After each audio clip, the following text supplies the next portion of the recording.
It's the Sod Pod. Brought to you by Grassland Agro. The Sod Pod.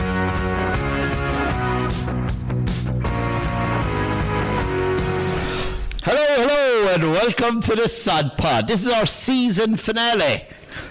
3 seasons done, and we're still not took off air. That's our aim next year, I think, Ed. Brrr. It's fair cold out there. And to stick with that team, we're actually above in Birr County Offaly, St. Brendan's Community School. We've got 4 amazing students here, but before we go to them and their story, I'm joined by 2 Moontori. We have Kieran, or Mr. McHugh, and we have Laura, or Miss Grant. We are on school premises. Laura, what are we doing here today? Well, you're all very welcome, firstly, to St. Brendan's Community School in Birr. So I suppose we're gathered here, we've 4 students here that are going to be chatting to you later about the Certified Irish Angus competition. So we were delighted, we were actually very successful this year in the competition. So these 4 students last year, they were in transition year, and they went through the various stages of the competition, from the making a video to going through an interview stage to showcasing their project idea last March in Croke Park. And we were delighted to be the proud owners then and the winners of 5 Angus calves last March. Have we names on the calves? We're working on that. Okay. That's a slow process now. We actually opened it up to the schools, to the Instagram page, to allow kids to input their names. We got some precarious names back, so we're still working on it. And Kieran, what's your take of all of this? Oh, it's been a fantastic journey. I myself was involved in it when I was in secondary school. Oh, lovely. 10 years ago. So when you're at the other end of it as a teacher, it's a different kettle of fish. Yeah. So I thoroughly enjoyed it. We've nearly all become one big family, from going to Dublin in the snow, literally, to going to the ploughing in the heat wave, which was lovely. We've had great days out, challenging at times, but we've thoroughly enjoyed it. It's been a learning curve for all of us, and for themselves, for the four students, from interpersonal skills to communication skills to organisation skills, they've learned so much personally, more so than us telling them what to do. That probably, I'd say, the big day in Croke Park back in March, April, to the ploughing championships, where they actually had to communicate with people without us saying, oh, say this, say that, I think stands to them now as they're going into 5th and 6th year and going on into life. I think it will stand to you. It's a great development. Not too many students get to do this in life, I think. So Cogardicus, and congratulations to you as teachers to you. It's been a privilege being your mentors. I suppose, look, we're after getting a great rundown. We're after getting a great rundown from the 2 Moontours here. I'd like to pass it over to Maya, Ben, Jack, and Joey here. I suppose, why did you decide to get involved, or what was the drive? What was your drive for getting involved in this competition? Well, we kind of decided as a group. We always kind of did it as a school. There was groups, but they never got past the interview stages. So we said we'd try it and we'd try win it. So we entered up anyway, and we went on, and we got on great for a finish. So You weren't forced into it, Jack, no? oh no. Probably one of the driving forces was competition amongst other neighbouring schools. They were getting further every year, so there was petrol thrown into the fire to get further this year. So there was a bit of hunger there, you know. It's like as the Tipperary men when Kilkenny were beating us the whole time. Back in the mid-2000s, it was like that when it came to this competition here. You wanted to get up literally, we got up the steps of the Hogan stand. We were above and top of them last March. But yeah, there was that hunger there if you wanted a comparative. Speak to God, no, Kilkenny are still beating Tipperary. We're not beating many people now. His main sport is hockey, so it's obviously why his statement there on hurling is totally unfact checkable. 15 was your last one, just say it. 16 and 19 for Tip. Well, it is. Joey, you're doing a bit of hurling yourself. I didn't think we'd be on hurling here, but you were involved with the minors in Offaly. Yeah, busy enough now, so yeah, we're gone up under 20 now, so. Brilliant, best it up. Yeah, thanks. Great little youth set up going on there now. Yeah. Do you get much access to Dignan? Would he be flowing? Yeah, he's good, isn't he? He is in fairness. I've thrown some job up there. Yeah, in fairness. Yeah, he's turning inside out, which is great to see. Yeah. Believe. Yeah. A former winner himself. Yeah. Maya, Yeah. talk to me. What did you find about all of this? Well, I suppose I'm not from a farming background myself, but growing up, family and sure going in the community, we're all farmers, I suppose, in some way. But going into the competition, I don't know. You don't really have any expectations. We're just getting into the next round, and then next thing you know, sure, we've won it. Oh, dear, that for a step. It's a winner's mentality right there. After a lot of hard work. And Ben, you're getting the clanger.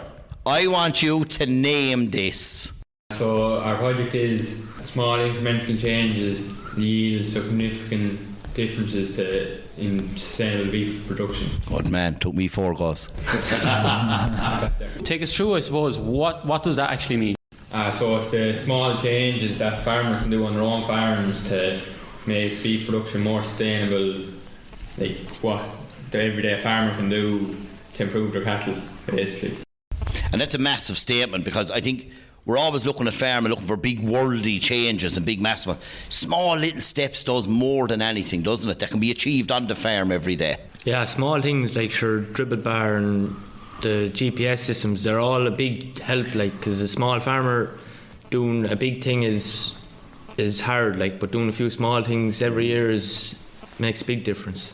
Yeah, it's the simple things. It's what we're always talking about, James. Getting the simple things right are what's going to make a big change. And we're in a time where regulations are changing. Water quality is an issue. We're looking at easier ways or more efficient ways to try and run our farms, and these sort of competitions are what's going to open people's eyes to actually improving what they're doing at home, and maybe what you'll see as part of this competition is little changes that you can make to your own farms at home to try and drive things on into the future. One of the great things I see when I walked in the doors here at schools, first time I was ever here, 850 students. We had to sign in the old book. If you notice, Ed does not have a visitor pass on.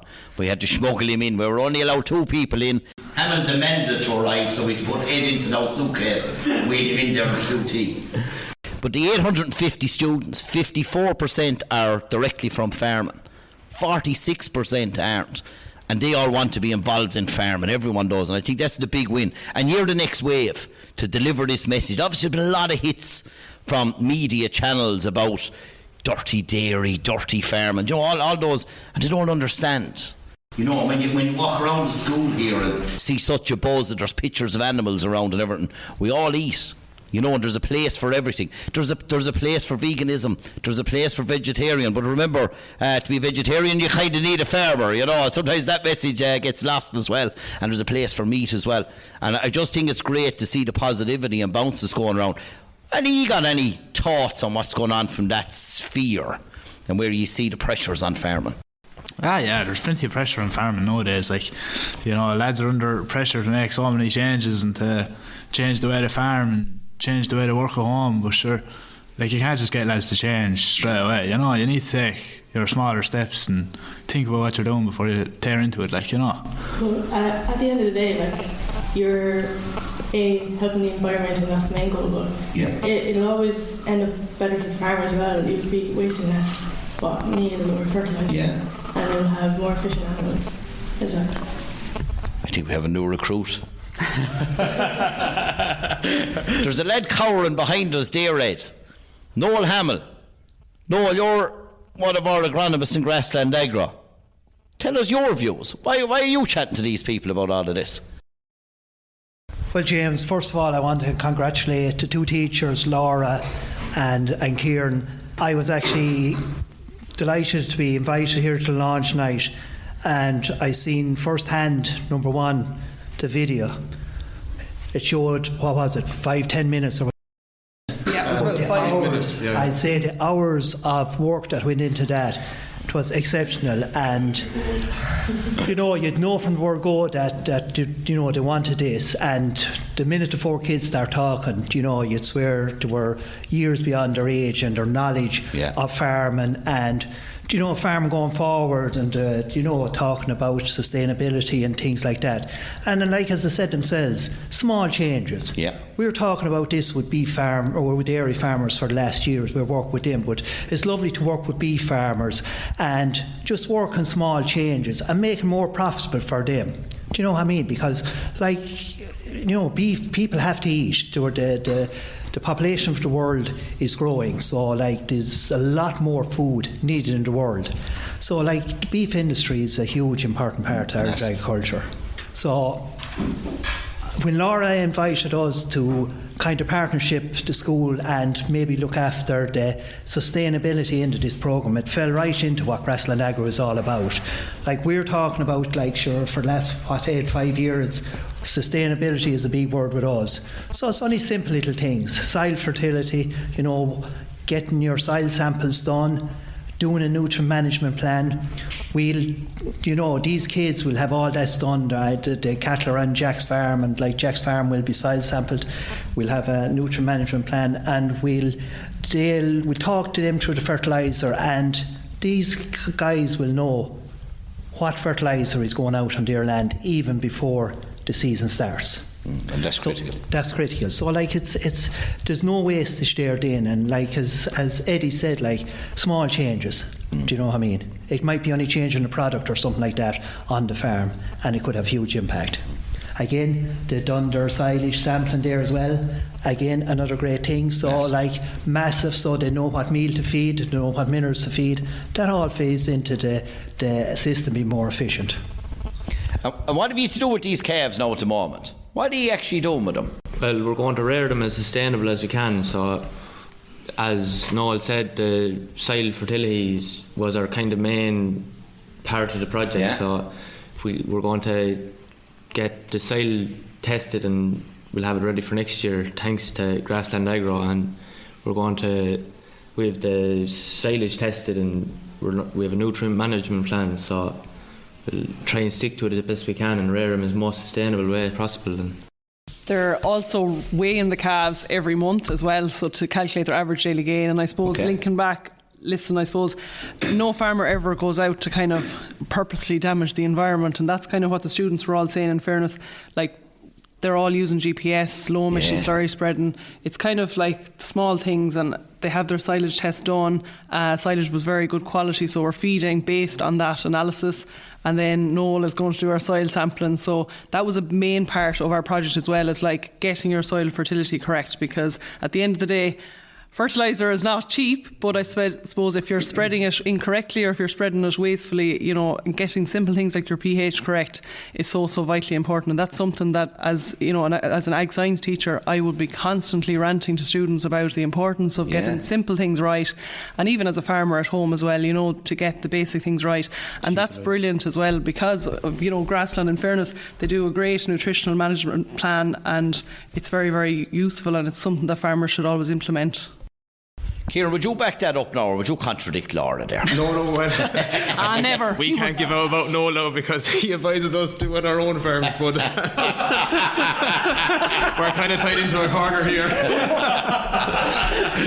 However, look, the flip side, it's not all about soil fertility as well. Look, another aspect of this too, and myself and Laura come from dairy farms ourselves, and we, at the minute, drying off cows and so forth, and Noel, you understand this too, antibiotics is a big thing, and dosing cattle, and what the group are getting at as well is that we're not going to blanket dose the 5 animals, that they're going to take a feces sample and get the sample test and see, well, it does one need to be dosed more so than the 5 of them together. I think that just shows too that we're not what's the words, we're really putting dosing for the sake of dosing, and rather just hit it on the head and save the food chain, I suppose, because we see now that humans are getting resistant to antibiotics, and therefore when people get sick now, we're going to have a more higher rate in hospitals. So if we can reduce it at a farm level and reduce it again into the food chain, and there it's a happy body then.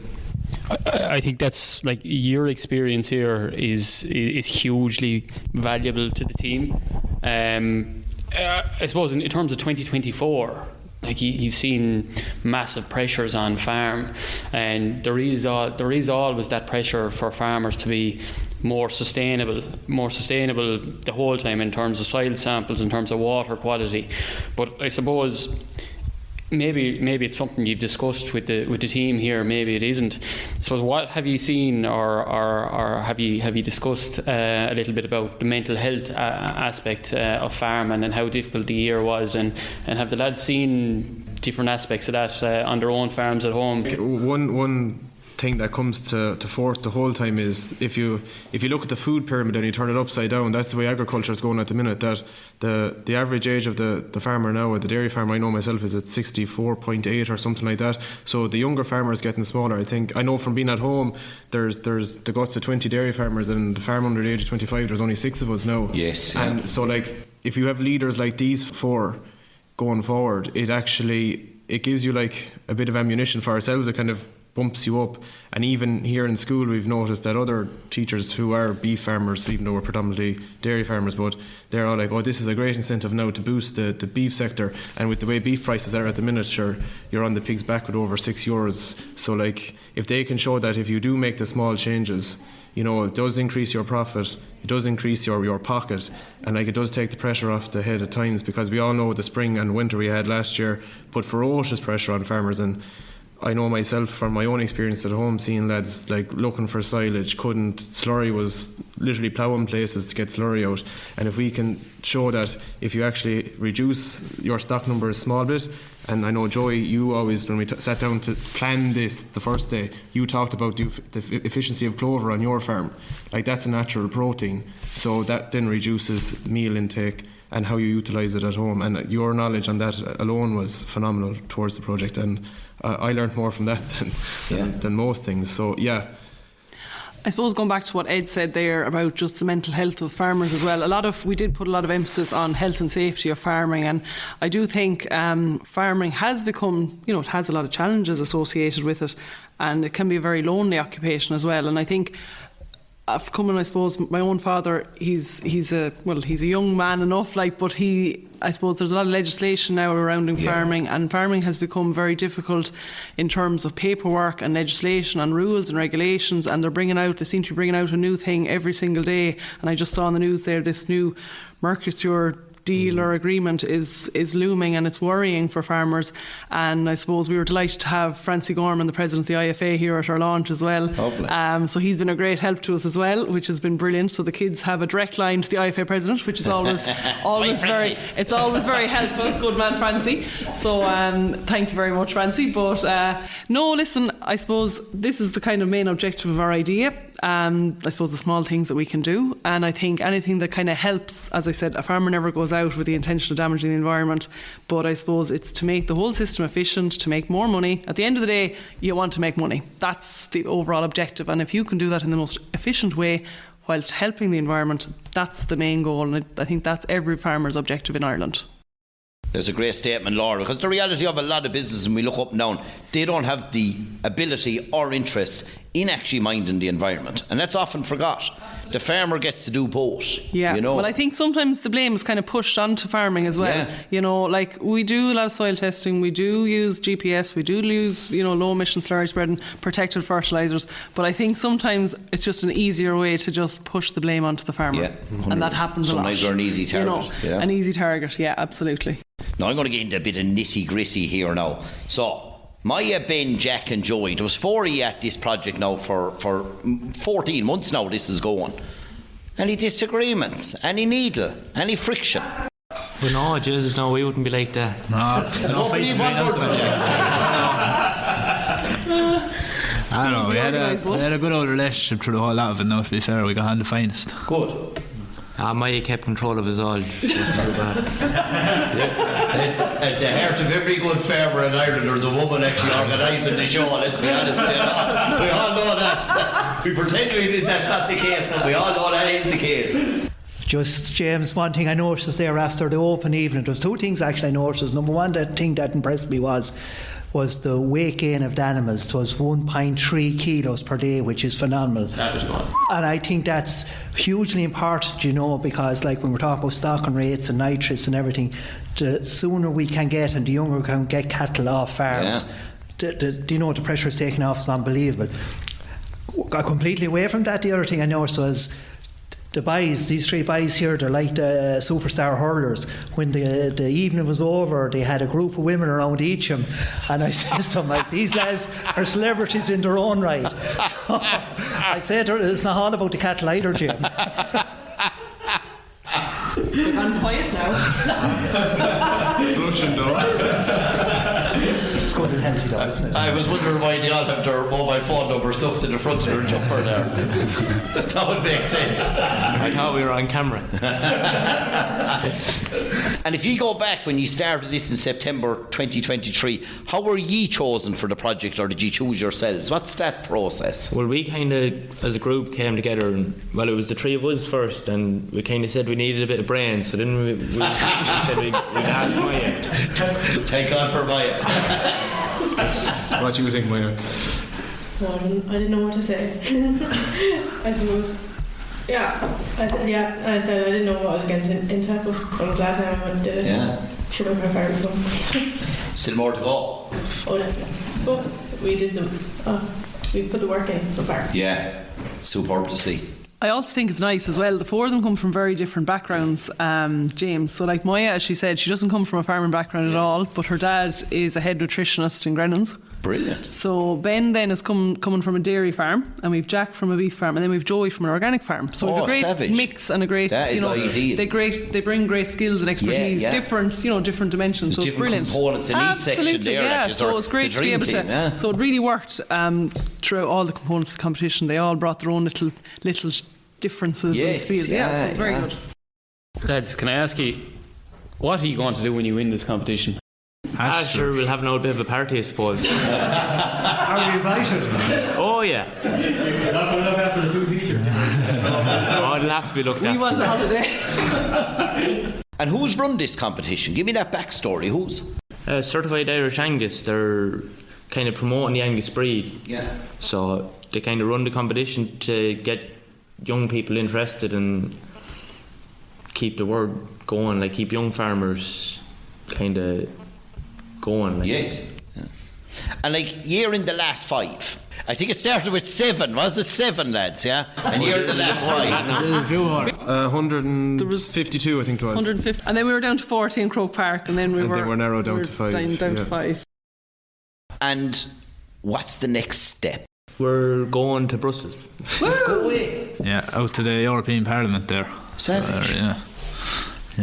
There in the end of March, the last week of March, for 4 days, I'm pretty sure.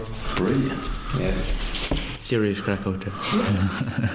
So we'll bring all the agricultural problems to the MEPs in the EU Parliament. We need to get to see the diplomatic side of things. Yes, exactly. Where the rules and regulations are made and how it's fought and how it's lost.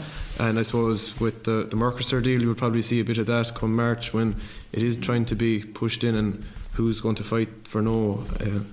And so really. But just to add as well, like the amount of people that have come on board and been so supportive of this group, external to the school and both internal to the school, has just been fantastic. Yeah. The amount of people who have reached out, just want to thank all them too. They know who they are, and we greatly appreciate it. It's actually. It's mad how that it's like something so different here in the school. At one stage, the principal thought he was going to have to build a slat shed out the back. Honestly, he nearly thought we were going to walk him in the front door and a lead there one day, but like a dog. But that wasn't going to happen. But even just to see the half the school above the ploughing to support this was just. It's lovely to see something different because we can all go out and train a hurling and football team and a soccer team, but this isn't something that doesn't come around so often. So it's great. You touched on something at the beginning when we were just chatting away, and before James made a massive mistake without pressing record on the machine. We had to do everything again. You spoke a bit there about the experience you're getting from this competition and the exposure you're getting to a whole host of different sides of agriculture. Has been part of this competition maybe changed the direction of where you want to go when you finish school, nutrition wise or sustainability wise or teaching even? Has it changed how you view different aspects of agriculture? Just before the answer now, when I'm looking at these two Moontory here, I don't think they'd lighten up the world now for anyone to want to be a teacher, so it's probably ruled that one out for you anyway, lads. All the other scenarios he gave, where's it inspired you for? Sure, we learned a lot. Like we learned communications. You're talking to so many people, and even in Croke Park, the amount of people you'd be talking to, and you just like gives you something to kind of look at. in Fiercewell and Crower and the ploughing as well. Like, you know, we were up on stage and talking to people, and we were getting interviewed on stage. So, you know, it's not very easy getting up in in front of a whole wreck of people, but you do get used to it after a while. You're fairly natural at it now. Yeah, we're starting to get more used to it already. And that's great confidence building as well, isn't it? Yeah. Absolutely. Last September 12 months when we were trying to make the video, you know, we had a lot of bloopers, a bit like yourself, James. You know, we were pressing record though. We were recording, and then it said, "Oh, you may go again. You may go again." And I said, "Lads, we'll go again as many times you have to go." And sure, now if I put a camera in front of them, they'd be the finest. Yes, so absolutely, they're really, really good in fairness, and the school are so proud of them. And Mr. Kennedy, our principal, he claims he's from a farm. He has farming ancestry, shall we say? In fairness, Mr. Kennedy, and he's so proud of the school. And he's absolutely delighted, and he really reiterated that at our launch there 2 weeks ago. Brilliant. So we're delighted. And you can win in many ways, but there's a winner over here, an All-Ireland champion plower. What's the story there? Sure, it was only be pure chance he got. This is Jack now. Yeah. Go on, Jack, pure chance behind. Sure, they asked me to make up a number. Sure, never ploughed in my life. They asked me to make up a number in the Kilcormac for the novice classes. So I said I'd go on, just make up the number, and sure, I had a great coach down in Murray, so he helped me along. We got through Kilcormac, and we did an old bit of practice in the Sunday before the ploughing. Sounds like you're doing your wee hurler. You're doing your wee ploughing as well, I didn't realise. After all worked out today. Driving in a straight line, so didn't that complicated? Is that what you're saying? Well, it's complicated. It's a bit more complicated than that. We watched every stroke you ploughed there for about 2 hours that day outside in the Baskin heat. Unreal, yeah. Laura, you ploughed as well, didn't you? I did. I'm a former Queen of the Plough. There you go. Yeah. So we've two ploughing champions. Unbelievable, isn't it? Former, 2016 I won. They'd make it now of a sport these days. That's terrible. No, that's what Everton is about, like, and this is the thing, all these scenarios, like the National Ploughing Championship, 3-day event, as I'd always call it, the All-Ireland final of farming every year, you know. Yeah. And every year we say we're probably not going to go, and then there's 300,000 of us above again. And that all started. You'd be afraid you miss something, isn't that the line? That's it, like, yeah, you know. But just to go back there to a question you asked about him in terms of future careers, like, Jack, you know yourself, you're in the genetic side of things when it comes to show and blues, and you've looked into the genetic sides of the Angus beef, which you were quizzed on yourself in the interviews. So does your career going into like genetics with like Dove or one of them spark a factor after all this? Well, yeah, sure, it all depends on the leaving cert. I'm smart enough. I know, like, I do love the whole kind of stuff. We'd be breeding out show cattle there, trying to anyway, so it's an old interest, like, it's... I hear Jackie had a couple of beauties up at the show sale in Carrick-on-Shannon. Yeah, we had two limousine heifers over Blue Cow, so we got on well, we were delighted. So we'll try and make a few more now for next year, the year after. Keep them coming. Ben, it's in the dairy farm at home, right? Dairying has been tough, but it said, you know, that the milk price was under pressure, we're seeing a climb. How has it been at home, or would you be involved in that side of it? What are you seeing? It's not too bad. The price was fairly good this year now. Yeah, turn good. So went good there during summer, and sure made a bit more then, which is the main thing. But sure, it's all drying off now, and a lot of people are all fully dried off, so you have to wait now, calving starting now, start January, and be the busy season then. What jobs are you doing at the moment now with cows in? Well, we had one calf there about 2 days ago, calved early, so hardship now. I have your thoughts already, fixing stuff and getting stuff right for the calves for next year, like. No end to the jobs. Yeah, there is no end to them. And Joey, organic farming. That's right, yeah. Give us an old story. What are you at there?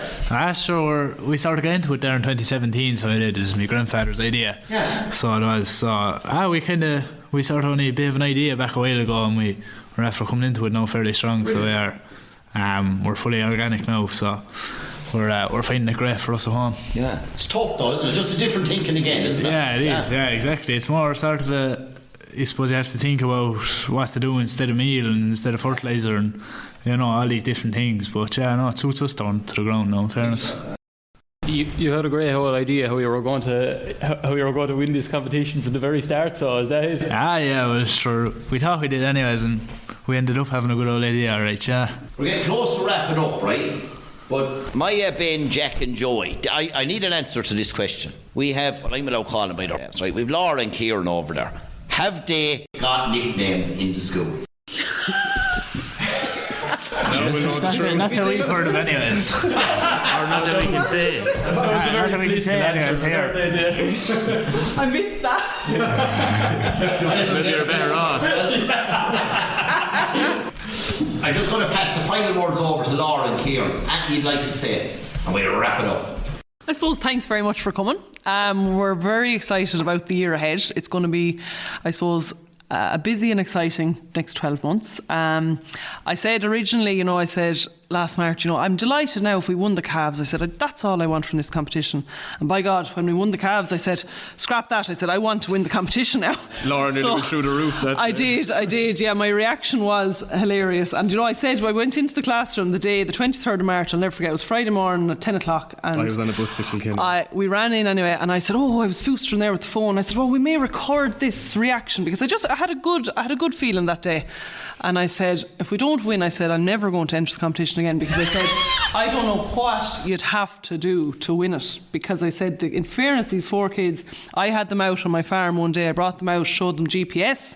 We had them spreading slurry with low emission slurry spreading. We weighed a pen of Angus cattle. We guessed their weight, we guessed their grade, and then I loaded them up and I brought them off to keep at Kilbeggan the following Monday. And we had the kill out sheet on a separate page, and we compared what the kids said to what was on the kill out sheet. So I said, it's all a joke now. I said, if we don't win, because I said, after all the blood, sweat and tears of that. So I said, I had a good feeling, and we were there. We were foostering with the camera, and next thing it started, and I said, scrap that. I said, and next thing we were the last school to be called out, and they had they had a map of Ireland on the board, and they were like, now the first school we're off to wherever. Second school, we're off to wherever, Wassenburr. Third school, Wassenburr. Fourth school, I said, this is not looking good. So close to me at home. And then the fifth school, and I said, right, and it zoomed right out, and it was over Ireland, and next thing it started zooming into the Midlands, and I said, this has to be it. Well, I hit the roof. Whenever it said St. Brendan's Community School, I think I started crying then. I'd say the kids were like, what is wrong with this one? But I was just absolutely delighted, so proud. I'd say that was like top peak of my career as a teacher. Yeah, absolutely. I suppose just from the 3 of us that are here from the Grass and Bbbrrr side, in fairness to all of the students and teachers now, it's great to see what you're doing. It's great to see the enthusiasm you actually have for the competition that you're in, but also the farming in general. And look, I suppose the last thing I'd like to say there is Noel is after putting in the hard yards now to try and get me and James here today. Please give Noel as much hardship as he possibly can. If he needs 100 soil samples taken, right? Noel is your man. He loves walking. He's very good on the technology part of Grass and Agro as well. He's very good on Jeep and phone. So if you need any lessons, he's your man. Just one more thing. As a group, we'd like to thank the 3 teachers, Mr. McHugh, Miss O'Hara and Miss Grant. Miss O'Hara's not here, but she was there through all the start of it, so they were a great help the whole way through. I think, to be fair, what I've picked up here is they supported and empowered you. Oh, sure, they got us out of class. They got us out of class. That was the easy part, was getting you signed me out. Lads, obviously I could upset 4 other schools, but we'll say it here and now. Grassland Agro are fully behind Bbbrrr winning this. Up to St. Brendan's Community School. We're going the whole way. Best of luck, lads. Mind yourselves out there. Farm smart, farm safe. Hey, thanks for listening to the Sod Pod. We hope you enjoyed it. To find out more, head over to www.grasslandagro.ie or check out our social channels: Facebook, Twitter, Instagram, LinkedIn and YouTube. That's all for this episode. See you next time.